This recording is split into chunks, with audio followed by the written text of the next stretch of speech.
Hello, and welcome to another episode of the Profit Minds podcast. I'm your host, Dr. Stephen Kirch, creator of the Profit Minds Growth System, a unique blend of profit growth, productivity acceleration, and building robust business process for scale. In every episode, I interview entrepreneurs and small business owners from around the world with a unique story to tell. You can find the show on YouTube, LinkedIn, Apple and Google Podcasts, Stitcher, Spotify, and more. Well, hello, everyone.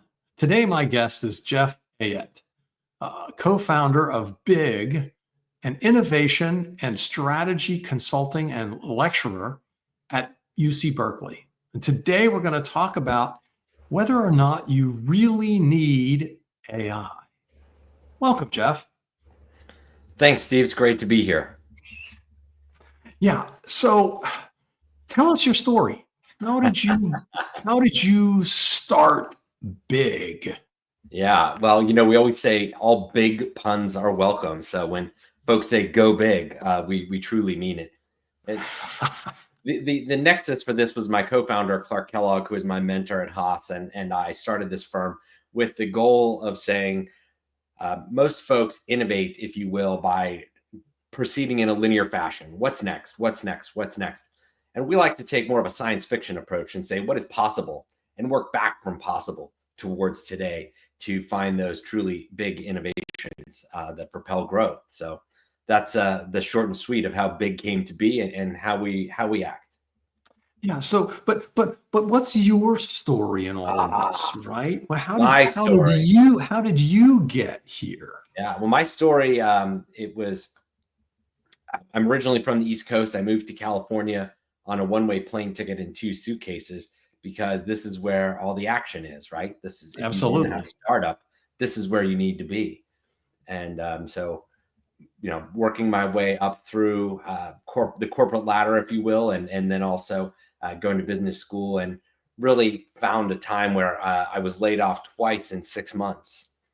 Ooh. And in the renewable energy sector, they jokingly called it the solar coaster of that industry because it was so reliant on incentives. But I got to a point where I said, well, if I can get laid off from a job, why don't I just start my own business and be responsible for that income? And I've always kind of stood out in that I like to go big, if you will, and think of those exponential growth opportunities. And it turns out it was something that I had to do on my own, and in this case with Clark. But more importantly, it led me to AI, which is exactly what we're going to talk about today. Yeah. Yeah. So I'd like to just pick on a little bit of that. You talk about the future, right? And working backwards from the future. So that's something that we do in our coaching practice as well. We talk about, where do you want to be 3 years from now? And then if that's where you want to be, you back up from there. Because, it's really hard to predict what the next 6 months is going to be. But as they say, right, if you don't know where you're going, any path will get you there. Yeah, exactly. Well, I like to say, Jeff Bezos famously said, people always ask him where Amazon's going to be in 5-10 years. And he says, I have no clue, but I know what we are not going to do. We are not going to have a smaller selection of products at more expensive prices and take longer to deliver those packages to you. I know what we're not doing. And it's very interesting, but the human psychology is that it's so hard to stop, especially when you have an inertia in an organization, and that exists over generations of leadership or decades of being in business. And to overcome that inertia is very difficult. That's the hardest part. So I think sometimes the hardest part of predicting the future or thinking about the future is just to realize what we're not. And how that applies to AI is, I always go back to the example of Microsoft Excel. Microsoft Excel didn't put accountants out of business. Sure, some bookkeepers who were maybe keeping manual ledgers back in the 80s, got disrupted in that process. But the majority of people adapted it, and now life is, much richer. We as the professional class can achieve so much more. That's what I hope AI does to us. So my hope is that AI augments humans and gets us to a place where we can be more efficient, but yet not displace us, because that value of human to human interaction, I think, is still going to be the core of what defines us as a society and also drives business. Oh, yeah, that's very clear, right? I mean, the salespeople say, right, you don't sell to businesses, you sell to individuals, That's right? correct. It's all about that human connection. And um, at least for the foreseeable future, we're not going to have those emotion-laden conversations with an AI bot. So Yeah, I think that's going to be difficult, right, for folks to really let down their guard, and open up as to what they truly feel. You can always find some outlier cases, right, of people who have fallen in love with their chatbot, right? Those stories exist. But the majority of folks, as my friend and classmate Martine always says, when he's talking about his kids and their future, he says, "Fix people, fix animals, or fix robots, and you'll be okay." So I'm gonna. My daughter loves horses, and so I just feel completely at ease with that. She will not be disrupted by AI if she gets into the horse business. yeah. Yeah. But I absolutely agree with you that AI is going to change perhaps some of the ways we approach things. Yeah. And so talk a little bit, because you talked about let's predict the future, right? What do you Hmm. see as what's coming in the future of AI? We can start Great, there and then maybe great work point. backwards from that. Yes, I always start with a very three-phase model. So when I work with students, I always say, here are the frameworks, and then let's build our use cases or our case studies on top of frameworks. And so the framework I always use is a design thinking framework, a human-centered design framework focused on first desirability, meeting the needs of users, then feasibility, the limits of technology, and then finally viability, which is the business case. So what is the desirable piece of AI? Well, sorry to burst anyone's bubble, but I did not wake up this morning excited to use AI. That did not get me out of bed this morning. What did get me out of bed this morning is the thought that I could possibly achieve more than I had achieved yesterday by embracing this technology. And that's what so if you get back to that point, AI is actually enhancing my human experience. And if I were to say now, going forward, 5 years from now, what is going to be my biggest frustration with AI? I don't know about you, Steve, but sometimes I get a little frustrated that it can't read my mind. Yeah. Like I have to type this prompt again because you should just be able to read my mind. So I think of some way to create that symbiotic connection, whether it's a mechanical connection or an electronic connection, whatever it is, but to be able to, in a way, passively dump our thoughts into the algorithm. That's my AI future or science fiction future of AI. Whether you want to call that artificial general intelligence or I know plenty of people will cringe at that, the thought of it being a sentient being. But if we're truly going to be equipped as a sidekick, we have to have that understanding of each other. And that's where I really think the future of AI is going. Yeah. So let's talk a little bit about that. Some people are really afraid of AI. Absolutely. What do you say to people who are afraid of AI? Yeah, I think the people who are afraid is like, first of all, I understand disruptions are hard. We've built ourselves around, we've defined ourselves, whether it's professionally, personally, etc. We've taken actions to define ourselves. And there is certainly a cohort of people who are close enough to the end of their career that they just feel like they can duck down and wait this one out until their turn's over. And look, I don't fault that. My aha moment for AI was back 2 years ago. It was during the dinner break at school, and one of the students said, all the CS projects at Berkeley are about AI. And I just didn't know AI well enough to be able to explain it to my students. So I investigated it, and as I learned more, sure, it's absolutely scary. The first time you use ChatGPT or any other LLM, and it the text, the quality of the text it can give you, or the the quality of the data analysis it can do is certainly scary. And I still, to this day, fear for that 22 to 25-year-old cohort of employees who, right, we've all had that first job that lasted 18, 24 months. And we just kind of cut our teeth and learned about business, right? Whether you're a salesperson or an entry-level analyst, what have you. Those jobs are in real danger, and we can talk about strategies to overcome that. So I think that's the biggest risk. So if you look at those two ends of the spectrum, right? Folks who are going to wait it out, folks who are already disrupted and don't know it. And then there's the rest of us in the middle. And that's what I hope we can talk more about today, is just strategies to help those folks in the middle understand that there are risks, but the benefits outweigh it. Yeah. So what are some of those risks for those of us in the middle? And by the way, I don't necessarily agree with you that the people that are on the early end of the spectrum are just SOL, right? That Yeah, sure. they need to learn to embrace AI too. When people tell me that they're afraid that AI is going to take their job, I say, I don't think you have to worry about that at all. What I think you have to worry about is somebody who's trained to use AI or to leverage AI is going to take your job. Yes. Yeah, you're right. And I'm not trying to indicate that it's a binary outcome. But to your point, if when I had my aha moment about AI, I said, well, I have a 20-year-old bachelor's degree and I have a 10-year-old MBA. Like, those aren't brand new. And so I felt exposed. Maybe that's just my own personality. Well, no, I think you're right to feel that way.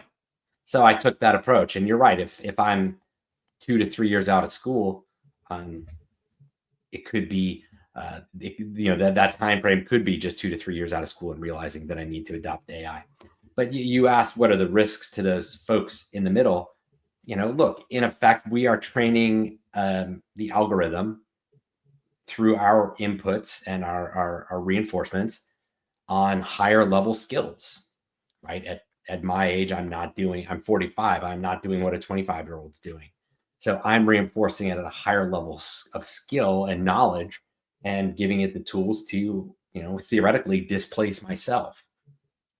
This was most clearly put to me as if you are these AI companies are hiring session musicians to just, play some chords or tracks or whatever that are then licensed back to the AI model to improve their generation of audio tracks. Well, if I'm a musician, I need that $1,000 today to pay my rent. But by taking that $1,000 today, I could be shortchanging myself and my colleagues of, hundreds of thousands, if not millions of dollars in royalties down the road. So it's very much a prisoner's dilemma in this case. And, again, you can either hold out on principle, but in my opinion, the genie's out of the bottle and we need to embrace it if we're going to, as you said, be those people who thrive in an AI world because we adopted the technology vis-a-vis folks who tried to wait it out. Yeah, it isn't a question of if AI. Clearly, it's a question of when AI, and I think for different people and in different professions, it's going to hit in different ways. Totally. So again, like they'll say in the customer service world, absolutely a concern. But when you get into more human-centered or higher level work, like strategy consulting, just as an example, like, of course, you can program an AI to do the financial analysis or use an AI to outline a pitch deck. But in terms of delivering that to a client, implementing that at the client, and then working on the change management within that organization of your recommendations, that's still a very human-centered activity.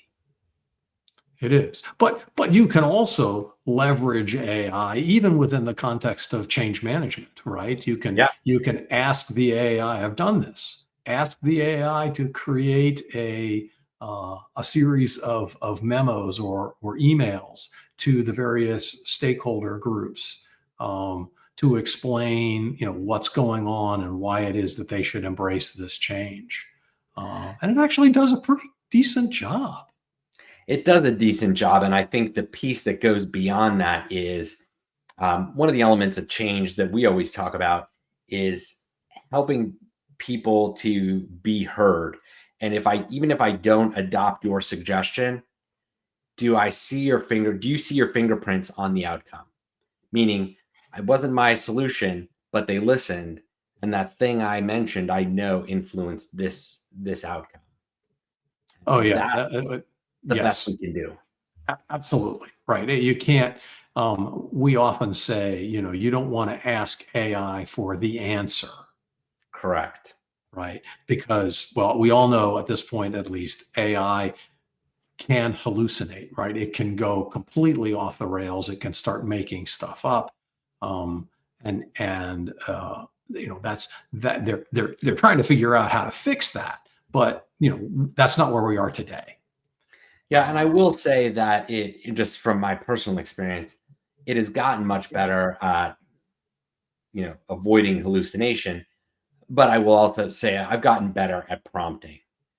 And that is going back to those folks in the middle and how do they adopt AI today.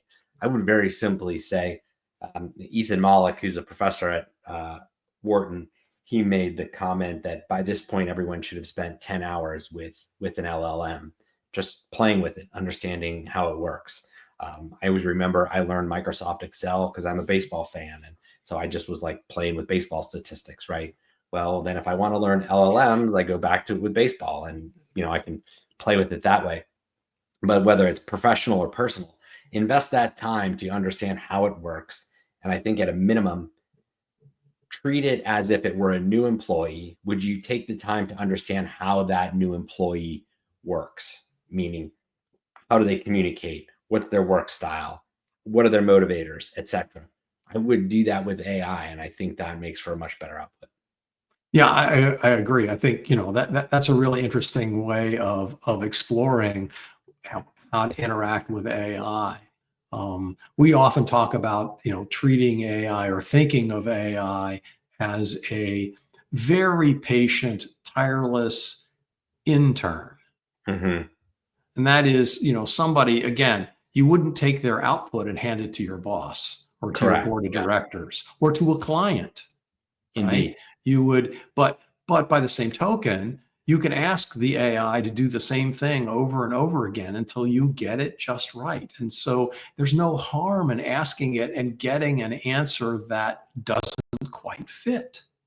And you learn something about how that AI works by saying, well, no, gee, I really was looking for something more in this direction. Can you alter things that way? Can you, just talk to it as if it were another person.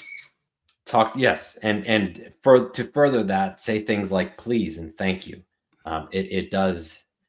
The research shows that it does a statistically significant better job when you say things like please, thank you, or hey, this is really important to me, etc. I totally agree with that. One piece I would add is that I think as humans, we are trained to work towards that one answer. And once we get that one answer, anything beyond that is actually wasted effort. But if you go to an AI, the cost of getting multiple answers is virtually nothing. And so I've got in the habit of saying, if I want 3 bullet points, I ask for 5. And then I cut 2, explain why I cut 2, and say, okay, now using that logic, can you improve the 3 that are left? And I don't know, what does that take, an additional turn? But the point being is rather than building up to one answer, send the AI out for more and work your way back, and you get a richer response. Yeah. You can even ask the AI to create a scoring rubric to evaluate the different, you've got 5 bullets, which are the best 3 and why? And Exactly. You're get exactly it right. to suggest, and maybe it's you want to evaluate it based on these 3 criteria, and then you would say, okay, which based on these criteria. Or if it gives you a score and says, these are the reasons that I picked that. Well, see, I really think that this third thing that you said should be emphasized more. So does that change the scoring?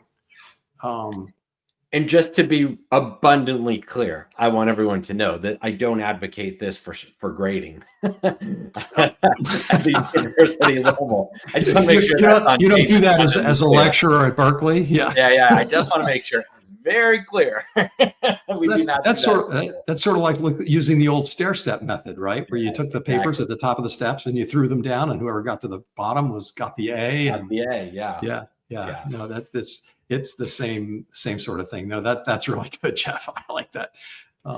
So one of the things we teased people with at the very beginning, we said, we asked, do people really need AI? Yeah, and they don't. Like, I don't need AI. I don't need my smartphone. I do need instantaneous communication with my loved ones. Um, whether you view AI as an offensive tool to help you do more, or if you view AI as a defensive tool to help you do more so that you keep up with others using AI, right? However you frame that, it is a productivity tool. And that is something that people have been on the lookout for forever, and they'll continue to be on the lookout for. And so that's what I think, just framing it in that respect also helps minimize some of the fears around it.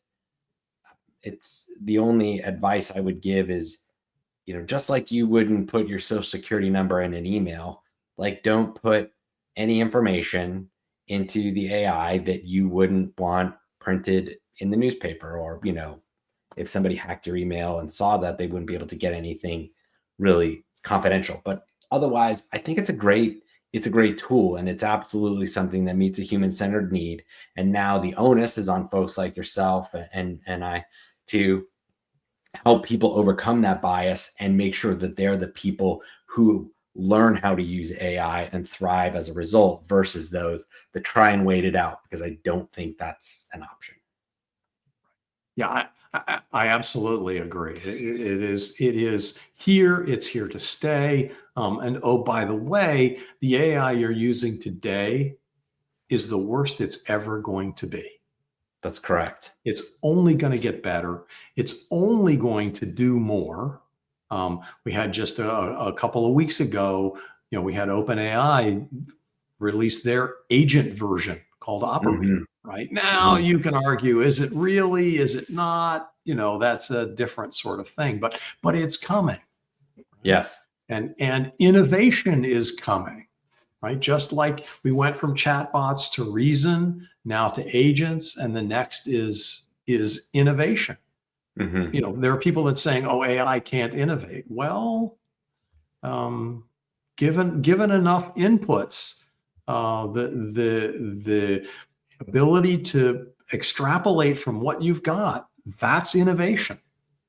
Yeah, I wouldn't. I mean, let's put it this way: I would not be taking that bet that AI won't be able to do X. I think that's going to be the wrong side of the trade. There may be blips in the short term, but I want to be long AI in terms of how it's going to deliver those efficiencies. I want to be long AI in terms of just bringing new innovations. I was talking to a friend of mine. He's the chief science officer at a biotech company here in the Bay Area. And they are renting a supercomputer out at Lawrence Livermore Labs for $1 million a month. And in essence, rather than trying, I'm going to completely, I may completely butcher this, but you get the essence, is that rather than trying to design the right door, if you will, into solving that problem, right? They say, okay, here's the door that I have. Let's design a key to unlock that door. And in that respect, it's in a form of inversion. Rather than trying to design or find the right door, we unlock the door we have. And he said it's saving him, in his opinion, $6 to $7 million, let alone 2 years of time of testing doors, if you will, that are going to open to bad results, and instead focus on opening the door as quickly as possible, as cheaply as possible, to discover new drugs or new treatments. And that's, hopefully, you and I, Steve, will be able to benefit from that in our lifetimes. Well, that's certainly the hope, and I believe that AI, on the balance, is a positive thing. Correct. Yeah. But we have to take responsibility for that. We have to own how we use it individually in order to make sure that collectively that is the case. Because there are always going to be bad actors, and we can't. AI as a tool, almost all tools can be used for good or ill, and we need to make sure that we personally use them for good. I think that's a great thought to wrap our discussion around it, using it for good and in a way that benefits not only ourselves, but our colleagues, customers, friends, and ultimately humanity. And that this can be something that on the net is extremely positive, whether it's just taking away mundane tasks, allowing us to spend more time with our family and friends, or hopefully achieving better life outcomes for us. I'm excited for what lies ahead. That's great. Hey, so talk to me about your podcast. I know you have a podcast. Thanks. Just like I do. I know, well, it's weird being on the other side, but I dig it. It's okay. It's cool. I like it. So it's called the Big Strategy Podcast. And in this, we bring in thought leaders who have domain experience with the goal of sharing the underlying frameworks that have guided their thinking. And then once we understand their frameworks, we overlay that with their personal journey and how frameworks help them in their moments of trial, if you will, in a professional setting. And then ultimately how that was propelled them to a better outcome. So just as an example, one of my friends, she at the time was at Peet's Coffee, a pretty famous coffee chain for most Americans. And she talked about how her and her team brought cold brew to the company. But the day they were to present to the CEO, someone tapped on her shoulder and said, "Hey, by the way, just so you know, the CEO is not on board with your recommendations." And, her going through that thought process of, well, do I change my recommendation to match the CEO's opinion? Or do I stick by the work that my team had done for the last 8 to 9 months and go in knowing that my career could be in jeopardy, but that it's the right thing to do? And so you can listen to the podcast and find out what happened. But if you go by your local Peet's, you'll have a good insight as to how it played out. Yeah, you can get a cold brew there. So you can. I'm guessing she went through with it and somehow got the CEO on board. Yeah, it was pretty cool. It's a pretty cool story. But yeah, and again, as we talked offline, like I would love to bring this conversation back to the other side and just to tease the lead a little. But I think we're gonna maybe have a fun little debate where I'll take the opposite side and we'll see if there are any holes in this strategy or if you can convince Jeff the skeptic over to the benefits of AI. So hopefully folks will stay tuned, and obviously you'll have it on your feed when it's posted, but it'll be a fun conversation. Yeah. Looking forward to it. Thank you. As am I. And that concludes our show. Thanks so much to my guest today, Jeff Eyet, co-founder of Big Innovation, an innovation and strategy consulting, and a lecturer at UC Berkeley. I hope you learned something about how to use AI to maximize leverage for your business. I know I did. Thanks for listening. You've been listening to the Profit Minds podcast. This is your host, Dr. Stephen Kirch. Please visit www.profitminds.net for other episodes or to contact me. Thank you for your positive feedback, comments, questions, and for sharing this show with others. Thanks for listening. Have a grateful day.